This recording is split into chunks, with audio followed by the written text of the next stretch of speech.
welcome to the Always Sunny in Phoenix podcast. This is a weekly podcast where we talk about everything Phoenix Suns. We're a little bit behind, we realize. We took a bit of an all-star break ourselves, but we're back at it again to talk about the Suns and the all-star festivities, the trade deadline, and the game against the Chicago Bulls. So I'm Mitch, and I'm joined by David today. What's up? Hey, so I have to ask you something. Have you ever had a cold sore on the back of your tongue, like the back side of your tongue? I don't think I've ever had a cold sore anywhere before. Well, So. first off, that you are the worst now. But I have this cold sore on the back of my tongue, like right where like my tongue like touches my teeth and everything. So I might be talking a little bit of a slur. I'm not entirely sure because like every time I talk, there's the chance that I bite down on that thing and it sucks. And I just felt like you needed to be in on that. I don't know why, but yes. Well, I appreciate you letting me know. Your voice sounds just as silky smooth as usual, so I wouldn't worry about it. You're so sweet, Mitch. Speaking of sweets, we just had Valentine's Day recently, and I know some of you out there forgot about it, but you don't need to worry. If you go to tpublic.com/user/sunnyandphx, you can order yourself or your loved one a Cheese is Warming Up shirt or a Sunny and PHX pod phone case. And I don't know how long everything takes to ship, but once it gets there, you can say, I'm sorry I forgot Valentine's Day / your birthday / anniversary, whatever. But we're going with Valentine's Day right now. So, yeah, you can do that. Also, while we're talking about that kind of stuff, follow us on Twitter at sunnyandphxpod. Email us, sunnyandphxpod@gmail.com. Our Facebook, which I realized I haven't posted on in 7 months, is Phoenix Suns Multiple Sources. So maybe you'll see a post on there soon. Sorry. But yeah, I think that's where you can contact us. Twitter, I would say Twitter is the best one if you really want to get a hold of us. But let's get into this. Let's start by talking about the All-Star festivities. I, for one, am going to say All-Star sucked this year. I don't know David's thoughts exactly, but it wasn't very good this year. Yeah, I have to say that we were really spoiled last year with a really good 3-point contest, a really good dunk contest. The Rising Star game is fine every year. It's one of those things that if you have someone in it, you're going to want to watch it just to see how they play, but most of the time it's just whatever, either way. But especially last year, just the 3-point contest and dunk contests were really exciting. And we had some all-time like great dunks last year. Like things that we'll be trying to get up to like get to that level. And this year it just wasn't the case. Zach LaVine wasn't going to go in anyways, but he tore his ACL. Aaron Gordon had a bone bruise on his ankle like a game or two before the All-Star break. So like he wasn't at like peak athleticism Aaron Gordon. Every big man that tries to get into the dunk contest tries to do all these finesse things when they should just go full power, and they never do. And that's kind of what hurt DeAndre Jordan. And then we had Glenn Robinson III and Derrick Jones Jr., who really, they all didn't. There were a couple of dunks that were all right, but really there just weren't that many that were good. I love Derrick Jones. It seemed like both of them were just like, oh, how many people can we jump over? And at that point, it's just like, okay, like we're good. This is dumb. And I mean, like Kyle Lowry couldn't even score 10 points in a 3-point shootout, and apparently he has you jacked up his wrist, and that's the problem. And it's just like it was a really down year. The All-Star game was a better dunk contest, at least, but like just everything else was just like whatever. Right. Well, so I want to bring up a point that Chuck made, actually, who he was unable to join us God today, rest but his soul. he's fine. But he is not able to record today, and he brought up a good point that he just questioned, should we allow props or other people to be involved in the dunk contest, because it started to get a little out of hand, and I want to know what you think about that. We weren't able to talk about it super in depth. Yeah, we didn't talk that much about it. This is something that a lot of people are bringing up. A lot of um, sports analysts with quotes and are really trying to talk about these, like, all these props that everyone's trying to use. I think the most you should be able to use, like, is a mascot or one person. I thought that the amount of props last year were perfect with Zach LaVine and Aaron Gordon. Zach LaVine didn't really use anything, but Aaron Gordon did use the mascot on like the hoverboard thing. I thought that was perfect amount. Like, it's not ridiculous, it's not whatever. He was using the hoverboard thing to do some dumb spin thing, and like it was whatever, but it was cool, and I felt like that was enough. Getting like 5 people out there and trying to like jump over them is kind of dumb.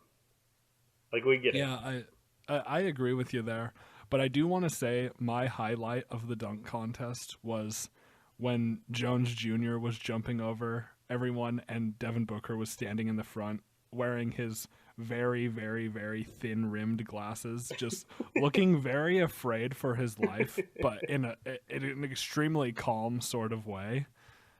Yeah, So that was good to see.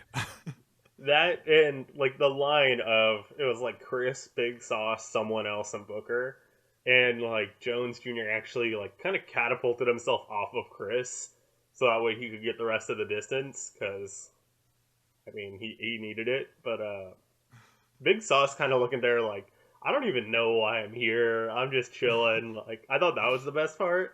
Like, he was kind of just like looking around, like, oh hey, what's up? I'm at the All Star game here randomly and not partaking in like anything whatsoever. Yeah, that was actually great because Big Sauce was just along for the ride for everything. And like you can tell that these guys like hanging out with him, and so they're like, "Come to All Star with us," and he's like, "Okay, sure."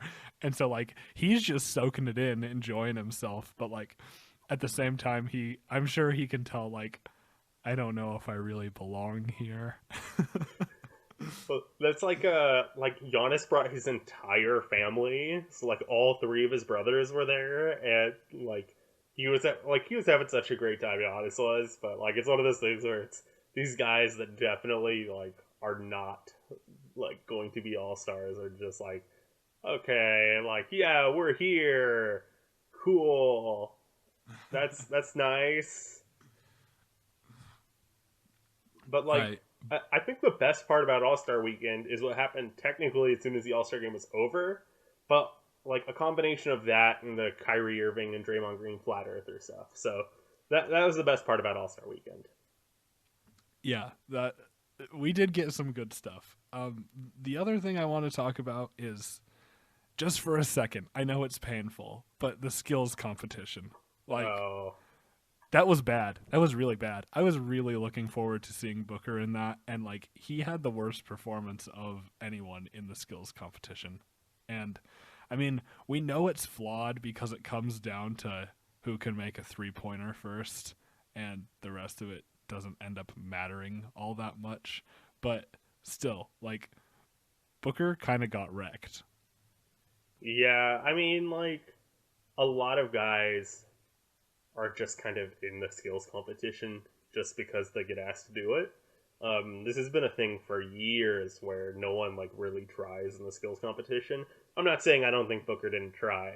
I think that he's obviously still working on a lot of parts of his games. You can see it like with ball handling and stuff. So I felt like jumping to the skills challenge was probably maybe a year or two too early.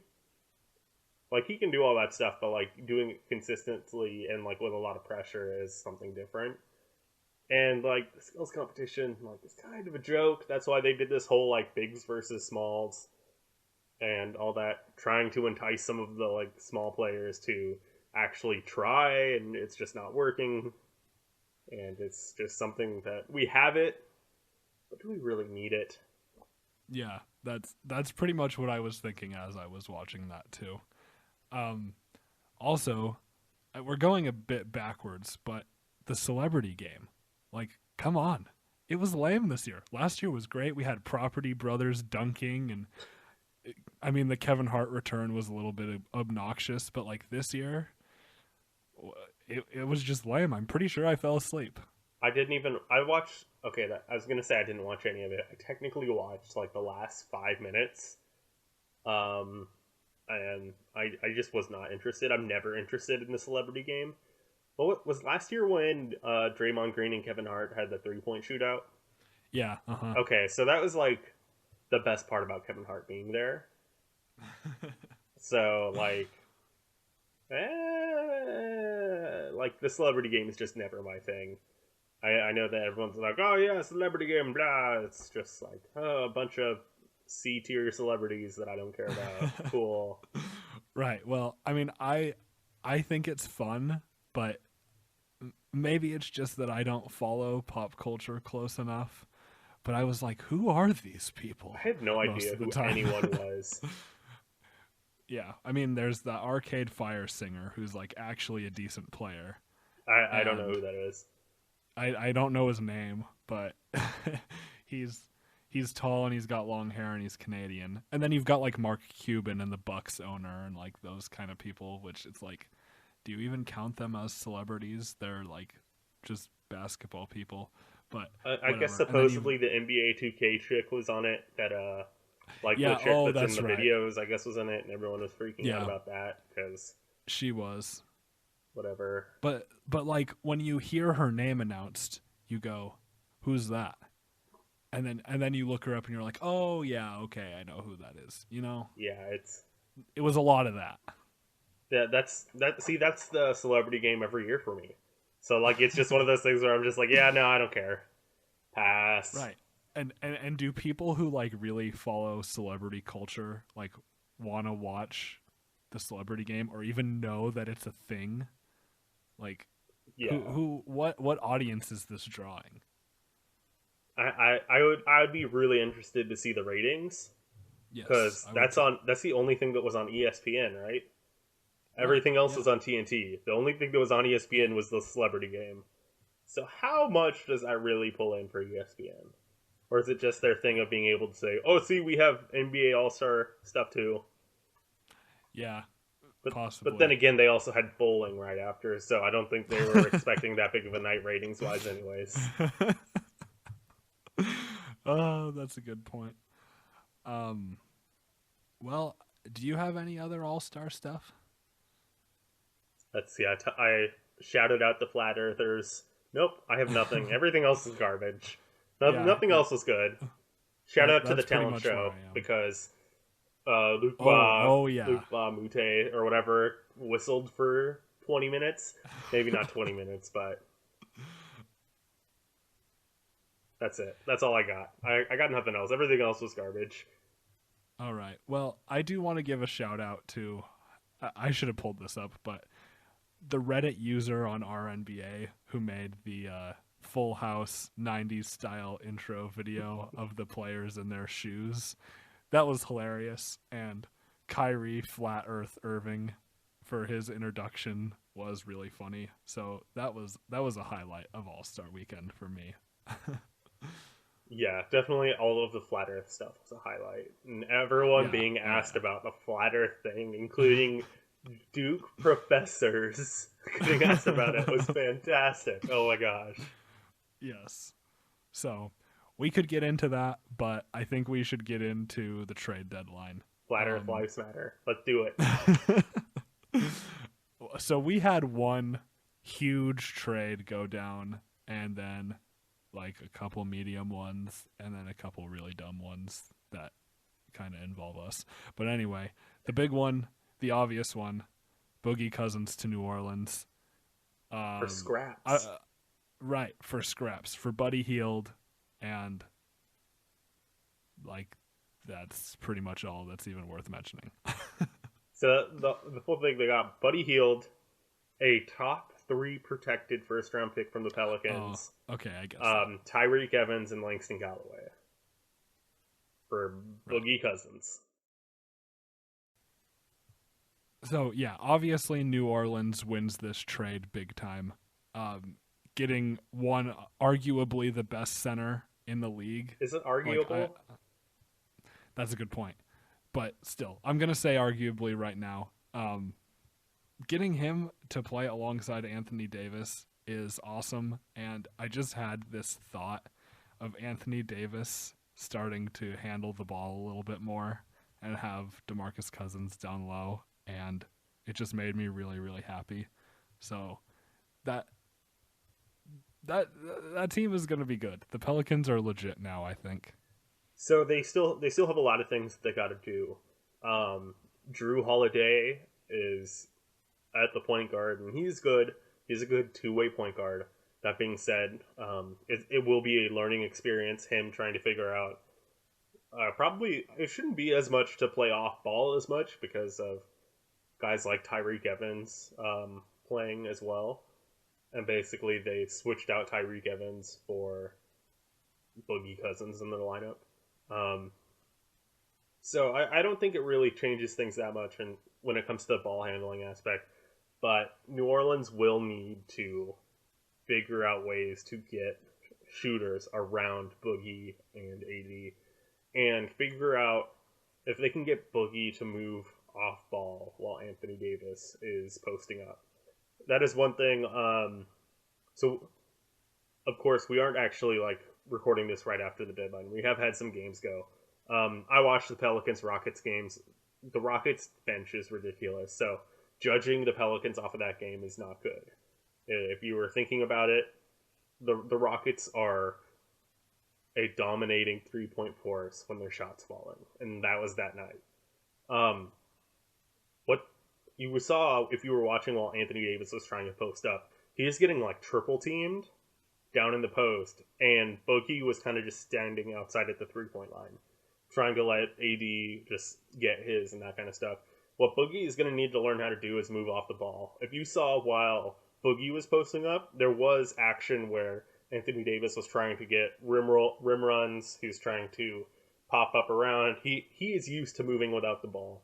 Boogie is very much used to, if he's not posting up, he's going to let someone else do it, and he's taking that as his chance to take a break because he's used to having to carry it. Him getting used to playing with someone that is legitimately a superstar is going to be a learning curve, and even if they don't make the playoffs this year, I think there's still a solid chance that New Orleans doesn't make the playoffs. And I think that Boogie knows that, and the whole team knows that. I think next year will be the one where we figure out how good of a team this is, what their max is. Because I think this year, because of the learning curve, they're going to take a little bit of time to gel, and that's what this year is about: getting up to the chance and getting into the rhythm for next year. Yeah, I think that's a good point. It's hard this deep in the season to say like, oh, they're making the playoffs now. I know the bottom of the West is kind of weak, but I think that makes a lot of sense. I just think that it's just an absolute steal for New Orleans in the long run, and I don't really know what Sacramento was thinking. Like we've kind of been this way with them for a while, but this just took it to a whole new level. Yeah, I mean, Uh, we talked about originally they had traded with us so that way we could get Chris and then use those picks on uh what is it? It's Jorge Papianis or Jorge Papianis or Jorge Papianis, something like that. Whatever Papianis, Papagiannis, yeah. and then Scal, and who knows if um, Bog is ever going to actually come over. So, like, okay, they made that trade, whatever. They apparently thought that Papianis and Scal were really good and can be, and they could be. We still have a ton of stuff. Um, I love Buddy Hield. I am a big fan of Buddy. I may have kind of put it up another level because of the pod of my love of Buddy Hield, but I think if you're comparing him to Steph Curry or calling him the next Steph Curry as Vivek Randonde, whatever his name is, the owner, has said, I feel like you're setting up Buddy to fail. Yeah, absolutely. I don't think you want to compare any rookie to someone that established. It just doesn't make sense. Um, yeah, I'm very confused, but that's what they're doing, and that's fine. They can go with it. The Kings have given us so many troubles over the past few years with like buzzer beating shots and that kind of stuff. So hopefully that is behind us. Yeah, um, and there is always the idea of the Ewing theory, which is what a lot of people in R&B are trying to say, that it's possible that the Kings start playing better because their star player is gone. Um, the Ewing theory was, of course, back in the day that if the Knicks got rid of Patrick Ewing, they would have been a better team because you're forced to kind of play team ball instead of hero ball. Um, that is an argument when it's DeMarcus Cousins. I don't think that that's as good of an argument. They will have games where they win and look good. They will have games where they look really bad because I think their two best players right now are Buddy and I guess technically it is Darren Collison right now. I guess those are their so, two best buddy. players. I mean, I guess if a Kings fan listens to this and says that that's wrong, whatever. But Yeah, please correct us if we're wrong, but come on. you're either saying that, or if you're going to make an argument for Will the Trill, Cully Stein, then I think that the point is made. Exactly.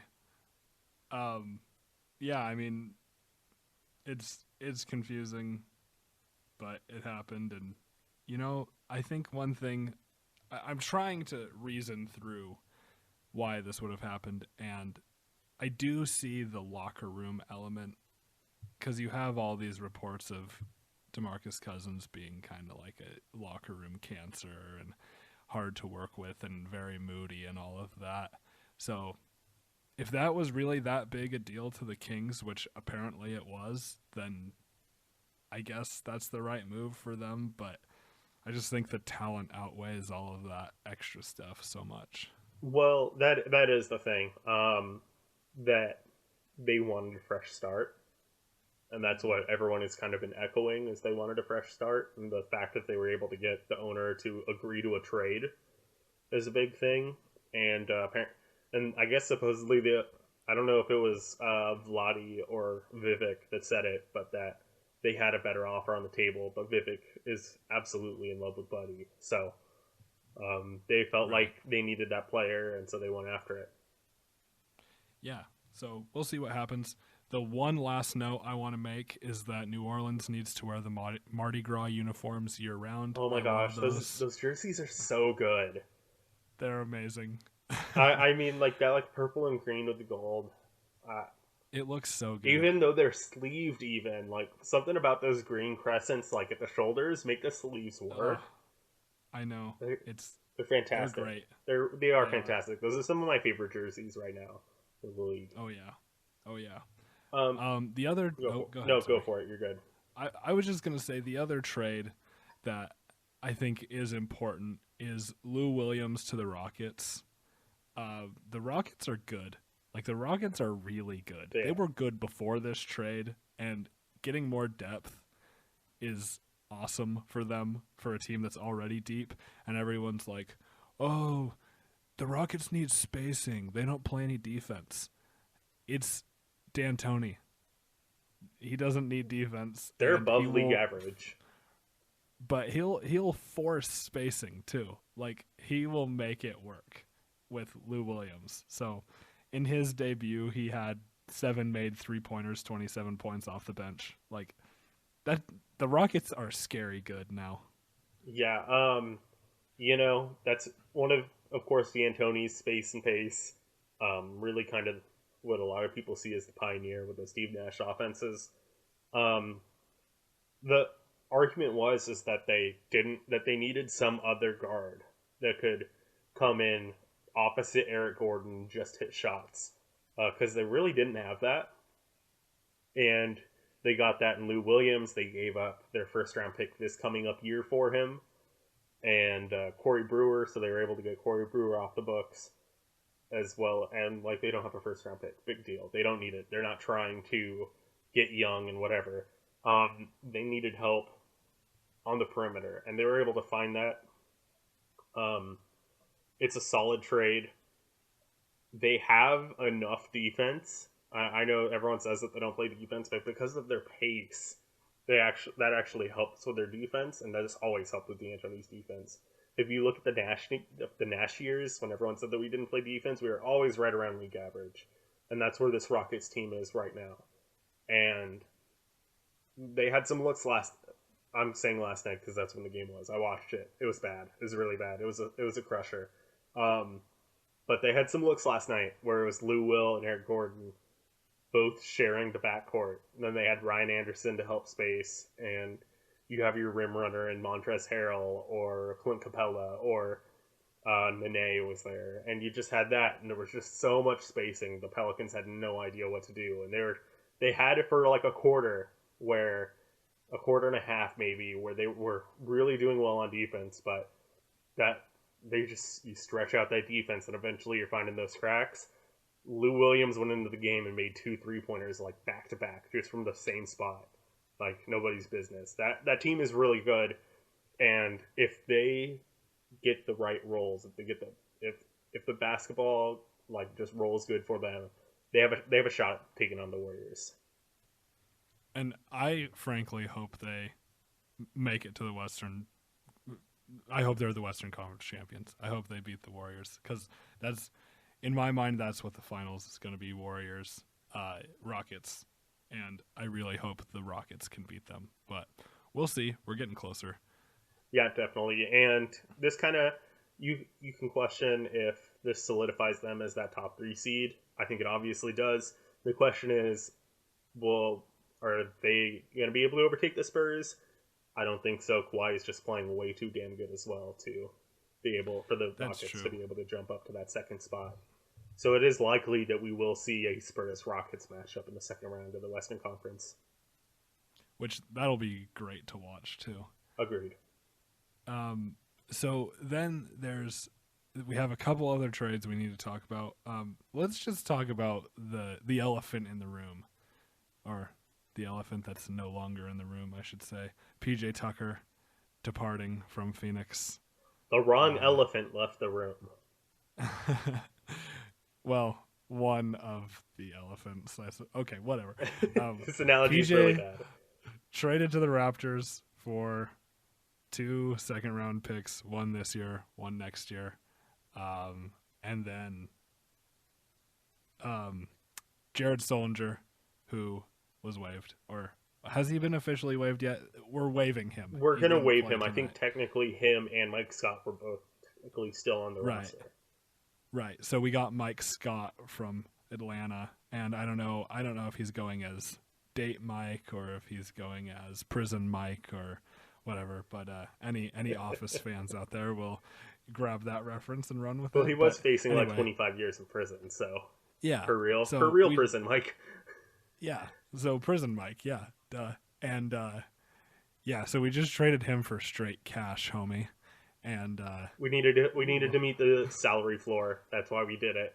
For anyone questioning why we did it, right? So. But it doesn't really matter because he will be waived, even though he hasn't technically as of February 24th, as we're recording this. But, I mean, the big thing is PJ is on the Raptors, and Brandon Knight is still on the team. So, thoughts, David?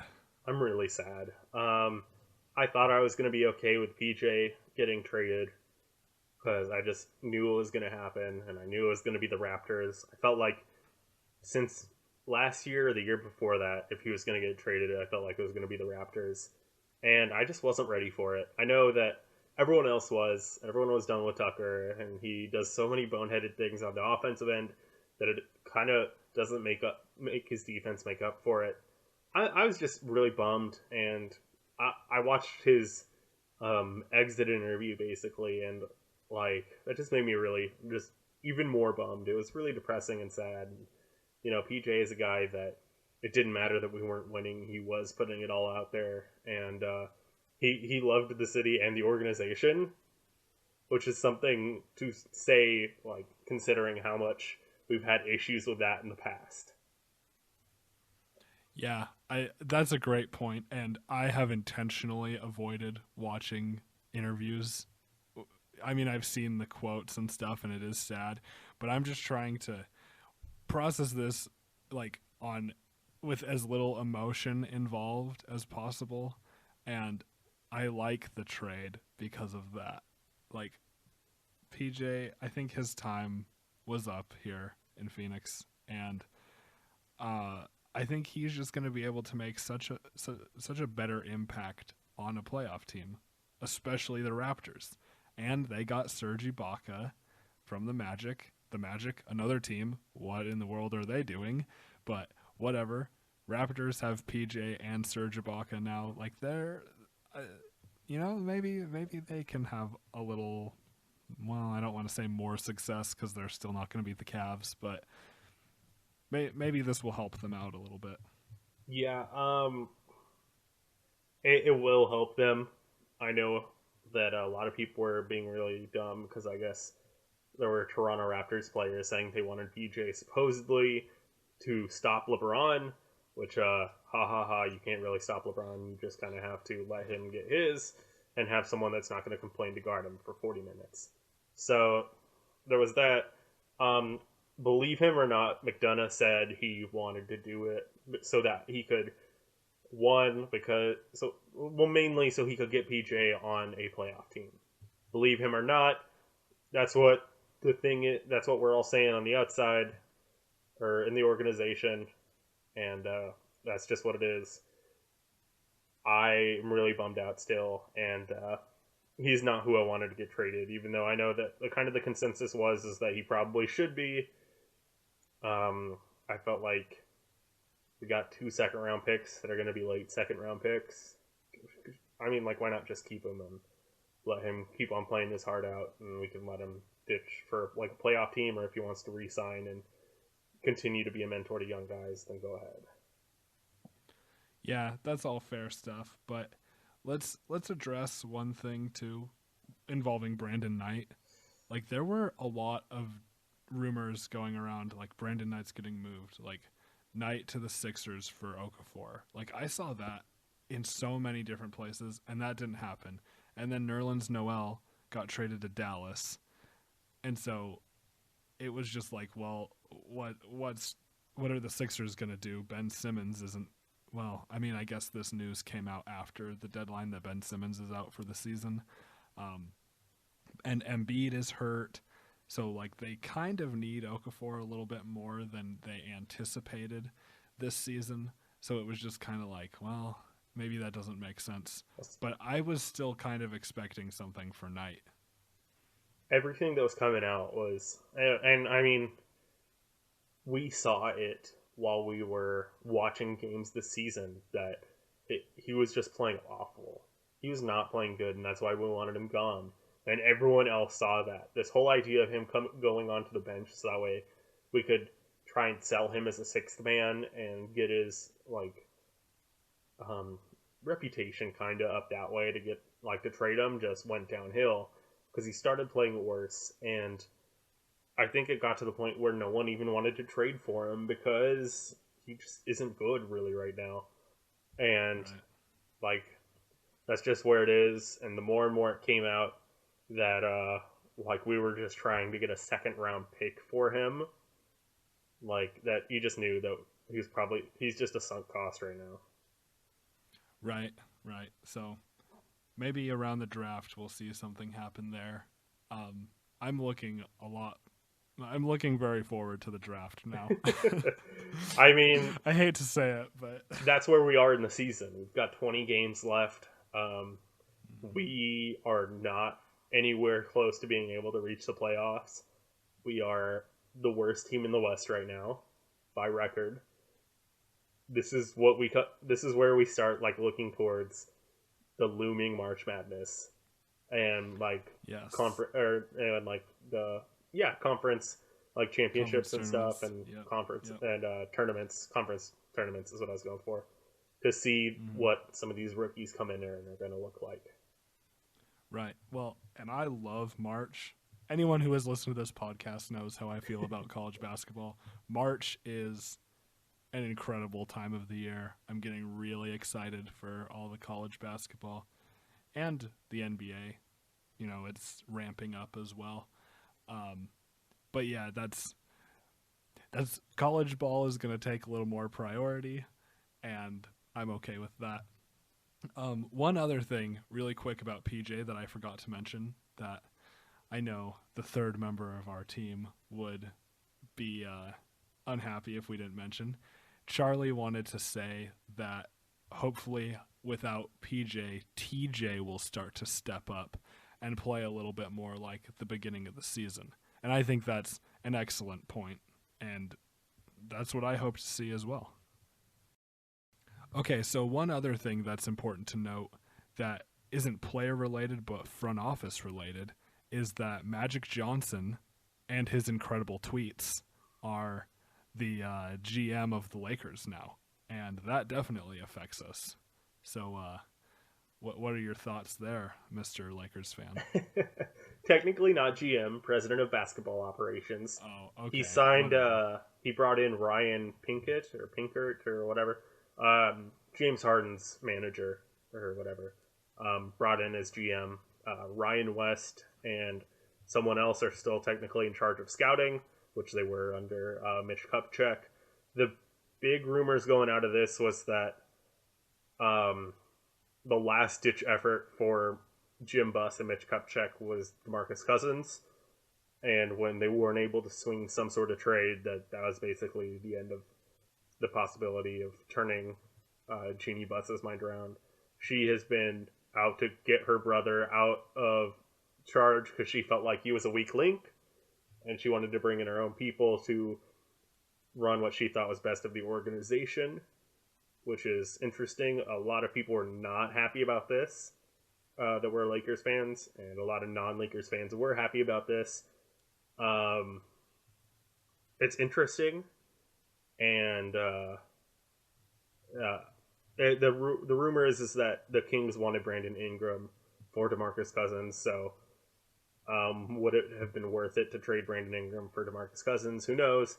But Magic, as a figurehead, does have a lot of connections with agents and stuff, and bringing in an agent to be a GM. I think they're really looking towards those kind of interactions and skills, people skills, basically, to bring people in and make deals done that way, which is one thing that a lot of people were not happy with Mitch Kupchak, was that he was very much left in the Stone Age still when it came to being a GM. And I know that was way too much Lakers talk for the Suns podcast, but, we had to talk about PJ Tucker leaving, and it made me sad. We had to talk about everything else and talk about how great the Rockets are. So let's go ahead and I'll talk about something that I actually know more about. So whatever. Well, I do want to say one thing here, and that's it's always interesting to see when former players, especially former great players for a team, step into that kind of role. And we've seen it, we've seen it in the Suns organization with trying with Hornacek and all of that. Steve Kerr as a GM. And Steve Kerr. And, you've got Larry Bird in Indiana. Even across sports, like John Elway in Denver is the other example. Or cut that one out and talk about Jordan being GM for the Wizards and now owning the Hornets, but whatever. Right. We've seen it be very successful, and we've seen it fail hardcore. Talk off Joe Dumars and Isaiah Thomas. Yeah, good point. So it'll just be interesting to see how this one shapes up. It will be interesting, and we'll see how it affects the Suns when it comes to lottery odds. Yeah. Good point. Very good point. So let's talk about this game tonight. We've had all the logistical stuff. Let's talk about this game. The Suns played the Bulls tonight, February 24th. They lost 128 to 121. The game went to overtime. So I don't know if we're trying to do this disguised tank when really it's super obvious that we're tanking. Like, whatever, we're tanking. And we lost, but there were a lot of positives, like Marquise Chris playing a ton of minutes, 33. I mean, that counts overtime, but still. Only having 2 personal fouls and 17 points, 7 rebounds, some nice dunks. We saw Derek Jones Jr. continue his dunk contest mindset a little bit. He was able to play 14 minutes, 6 points, 2 assists, 2 rebounds. Nothing crazy, but I mean, you know, for cool to his see. first like solid amount of minutes, really, that's not bad at all. No, Um, yeah, it was cool. you saw actually like something we didn't talk about in the dunk contest, just how physically exhausted Derek Jones looked like around that time, and I think Yeah, part of that is like he really hasn't had run in the NBA. He has had run in the D League, but the actual conditioning is just completely different. And right, like having definitely. those 14 minutes, starting to get him in there, I think getting him minutes was a big part also of the PJ Tucker trade because we want to see what this kid can do. He's been lighting up the D League. His dunks are great, and man, he looked really good in this game. I thought. Yeah, no, I agree. He definitely did. Um, Other interesting things to note: Tyson Chandler did not play. Brandon Knight didn't play. Ronnie Price, who we signed for the rest of the season, also did not play, but that's not like that crazy. Um, but yeah, it's interesting to see Alex Len play 35 minutes and have 4 points and 7 rebounds. Um, do you think we're going to see a lot less Tyson this year, or were we just giving him an extended break, or what do you think? You know, it could go either way. I would not be surprised if like we just sat Tyson out the whole rest of the season. Um, he has a huge rebounding percentage. Don't make it drop because of the whole fact that he's going to be coming off the bench. And I think that they want to have give Big Sauce more minutes, give him some like 15 minutes a night. But we interiorly just are so much worse when Alex Len is playing. Um, Yes, we are. like Robin Lopez was scoring almost at will on like little like hook shots and stuff, and Alex Len just like couldn't do anything. He tried to shoot a 3-pointer for some random reason. Um, was standing out at the 3-point line in crunch time for some odd reason. I just, oh man, I know you guys are like, oh yeah, no, resign Len for like however much money in off season and stuff. I would much prefer to try and go for someone else and just play Tyson Chandler more minutes because, oh my god, like Tyson It was Chandler would have rough. had so many, so like probably double the rebounds that Alex Len had tonight if he had that many minutes. Like, come on. Yeah, you're right, but I mean, the tank has to move somehow. Yeah, I know. Tank, tank, chugga, chugga, choo, choo. That's a train. I know. I don't care. Whatever. I'm still of the mindset that I just want to win games if we can because I am not. Let me get you guys in on the mindset of David. I don't like tanking. Still, tanking is dumb. I'm not a fan. Let's just play awful and just be bad in general than trying to be bad. Yeah, I mean, it's a good point. Because I mean, we This are this just bad. We don't need to pretend to try and be bad. that's that's sad but true. Like, I mean, come on. Like, if we just played like Chandler for like 20 minutes and then split Alex Len and Alan Williams minutes in half, would we really be any better than we were tonight? No. No. But like, we wouldn't have to have Alex Len playing 35 minutes and like not really getting rebounds and like, ah. Yeah, I know. It's super frustrating. But okay, let's look at the positives. T.J. Warren Devin had Booker. 17 and 8, and Marquise Chris had 17 and 7. That's a Yeah, positive. it is. And Devin Booker, 27 and a Three little bit of rebounds, other two stuff. assists, two steals. Yeah. And Big Sauce almost had 100% shooting tonight. but he missed one toward the end of the game. 8 for 9, I can still work with. I suppose I'll let that one miss slide. 0-2 but, free throws. Yeah, that was a little disappointing too. But 16 points, 3 rebounds, and assists. Like, if Big Sauce can do that every night, that's cool. He's not going to, but that would be super cool. I love Big Sauce. So in my dream scenario, Alex Len out with hurt feelings for the rest of the season. Play Tyson Chandler for 20 minutes, and then Big Sauce for 20. And then just play Dudley at center, so that way, he's complaining enough already because PJ Tucker was traded, and just, Dudley, it's the nature of the business. You really want to, I get it, PJ Tucker, whatever, but you gotta go tweeting memes and crap. Come on, man, get over it. Like, quit being dumb, Dudley. That was pretty funny, though. It was something. Another bright side.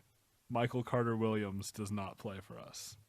That is technically a positive. I saw he was starting, and then it was like he didn't show up for the entire rest of the game. Did he play anything besides, like, the beginning of the game? No. He played 8 minutes. I was going to say, then all I saw was Grant and Rondo, and they were the ones playing. And mainly it was Rondo. Yeah. And because Michael Carter-Williams is really bad. He is really bad. That poor guy. I feel really bad for him, kind of. Yeah. But the Bulls are not a good way for him to succeed right now. Because looking at their starting lineup with Michael Carter-Williams in it, D. Wade, Jimmy Butler, Bobby Portis, Robin Lopez. Who shoots from, 3-point line in that? Bobby Portis, I think, did. And Jimmy Butler. All right. It's rough. The Bulls are yet another team where I go, what are you doing? They didn't trade Jimmy Butler, which you have a superstar. You are not, quote-unquote superstar. Jimmy Butler, I see him more in the Paul Millsap area where he's just like a star, not necessarily a superstar. Maybe that's just me, though. But you have that guy. That's who you're looking for. Now just build around him. But don't trade your only 3-point shooter in Dougie McBuckets and then bring back Cameron Payne and Jeffrey Laverne. Right. And now there's even less help around Jimmy Butler. And it makes no sense. That trade, the Thunder got Dougie McBuckets and help me out. Who was Taj Gibson. Plus Gibson. The second round pick. I wanted to say Corey Brewer. Not Corey Brewer. That's who the Lakers got. It's Taj Gibson. But yeah, I was just like, what? Cameron Payne is shooting 30% from 3 this year. He is not doing well. And, thinking about it, it's so they brought him in to be another young point guard that they have, 3 of right now, because they have Jerian Grant and Michael Carter-Williams. And, now maybe Jeffrey Laverne is their best 3-point shooter on their team. Is that okay? Is that good? No? Yeah. Bulls fans, if you happen to be a Bulls fan that's listening to Go this, away. I don't know why you would be. I'm sorry. No, just tweet at us. Tweet at us and tell us what's happening. Or maybe go away. After tonight, I was really just nah, I don't like Bulls fans. Sorry. I don't like the Bulls. Go away. I don't want to hear from you. I don't ever want to turn down any listeners. I appreciate all of you equally. But, yeah, I'm very confused. But yeah, the tank is real. The game was at least entertaining. We had some good dunks. Devin Booker played well. He scored well. He missed his last free throw to win the game, which was unfortunate, but that was very unfortunate. I'm not gonna give him crap for that. I'm gonna give him more for being kind of left on an island towards the last couple of possessions, and Eric Bledsoe trying to dribble into someone and then just letting the ball go and letting it go out of bounds. That's who I'm gonna give more crap for than Devin Booker missing a free throw. The tank is real, and it's not super fun, but we're here. Anyone who's still here is a true fan. Or something. Or something. But that's all I have on that game. Do you have anything else? No. I don't want to talk about this game. Can we just go away? No. Can we go away? Yeah. Let's go away. Let's go away. Let's wrap it up. Let's wrap it up the way we always do with our non-sports related plugs, including, but not limited to, but today including, David's Comic Book Corner and Mitch's Metal Minute. David, take it away. All right. So, the book I am going to talk about this week is Hawkeye versus Deadpool. This is a book that makes no sense whatsoever and is a way for Marvel Comics to put verses in the tagline of a comic. It came out in 2014. It's written by Gary Duggan and has a couple different artists. Basically, the premise is that this guy is murdered on Halloween, and so Deadpool and Hawkeye have to figure out what's going on. And it's dumb and ridiculous and goofy and way more fun than I thought it was going to be. It's got just about anything you could think of when you think of Hawkeye and Deadpool, and it's written really well. So check it out, Hawkeye and Deadpool, written in 2014 by Gary Duggan. Check it out. Well, I actually know who those characters are, so I know. It was either that or a Wolverine comic, so you would have known the characters either way. So Wolverine, who's that? Wolverine, actually, No, he's a kidding. French. Oh, he's a painter, Yep, right? exactly. He's missed an ear because he chopped it off and sent it to an insane asylum. Yeah. Okay, yeah, that sounds familiar. What I'm gonna plug this week is another album from my favorite band, August Burns Red. This is their 2013 album, Rescue and Restore. It has one of my favorite songs ever, Beauty and Tragedy. That song is amazing. The other songs I really like on it are Fault Line, because when they play that live, it's really good, and Spirit Breaker, and Provision. Provision's a great one live, too. So the album's great, but really, I think their live performances of these songs are what make them great. So I would check out any live performance of any song from Rescue and Restore that you can find. It's really fun. Great album, great artwork. Really like the artwork on that one. But I think that's all the time we have here at the Sunny and Phoenix Pod. Thank you for listening. Follow us on Twitter, Facebook. We don't have Instagram, but maybe we will eventually. Email us, whatever, like we said at the top. sunnyandphxpod@gmail.com. Yeah, and buy a t-shirt, tpublic.com/user/sunnyandphx. And we will be back with more Sun stuff that hopefully is more uplifting next time. So thanks for listening again, and go Suns.